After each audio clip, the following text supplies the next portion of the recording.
Mr. President, before I yield my time, I wish to pay tribute to a beloved Utahn who was taken years before his time, Nathan Graham. Nate was not only a celebrated member of this tightly knit community of Utahns here in Washington, but also a well-respected former staffer of the United States Senate. Tragically, at the young age of 37, Nate was struck by a random infection and passed away unexpectedly while on a business trip to China last week. Although he's no longer with us, the great love he's shared with others remains in our hearts. Born in Layton, Utah, Nate graduated from Northridge High School before studying political science at Weber State University and moving to Washington, D.C. From 2003 to 2009, he served as a legislative assistant for my friend and former colleague, Senator Robert F. Bennett. Nate was Senator Bennett's key staffer on the Transatlantic Policy Network, a group that includes the United States and European elected officials, as well as business, policy, and academic leaders in Europe and the United States. As a military legislative assistant, Nate also worked closely with combat leaders at Utah's military installations, including Hill Air Force Base, the Dugway Proving Ground, and the Utah Test and Training Range. In this capacity, he also advanced Senator Bennett's priorities on the Appropriations Subcommittee on State, Foreign Operations, and related programs. The Senator's agenda included increased funding for microfinance programs, strengthening the Millennium Challenge Corporation, and working to acquire the F-35 aircraft at Hill Air Force Base. As Senator Bennett's trusted advisor, he accompanied the senator to Europe several times for TPN business and meetings. He also traveled to Egypt, Taiwan, and China in support of Senator Bennett's work on foreign policy. Nate's trademark humility endeared him to all.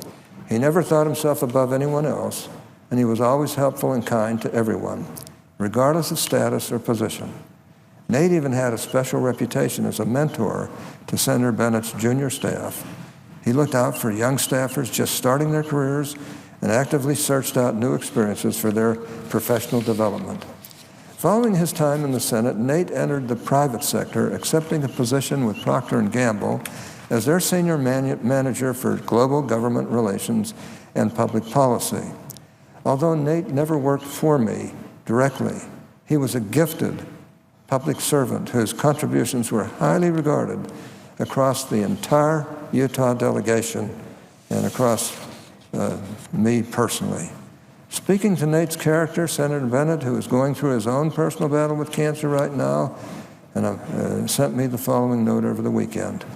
Quote, Nate Graham was a valued and much-loved member of my staff who was on track for great success in life, both professionally and with his beautiful family. This is a terrible tragedy. Our thoughts and prayers are with his family. We will miss him terribly, unquote. Those are beautiful sentiments from Senator Bennett, who is a really fine man. I might add, he's sent, I don't know whether he'd mind me announcing this, but Senator Bennett has had some good results from his therapy on his cancer, and it looks as though he's hopefully cancer-free at this point. A lot of us have been praying for him, and we're going to continue. While Nate was working for Senator Bennett, he met and fell in love with his sweetheart and eternal companion, Melanie Mickelson.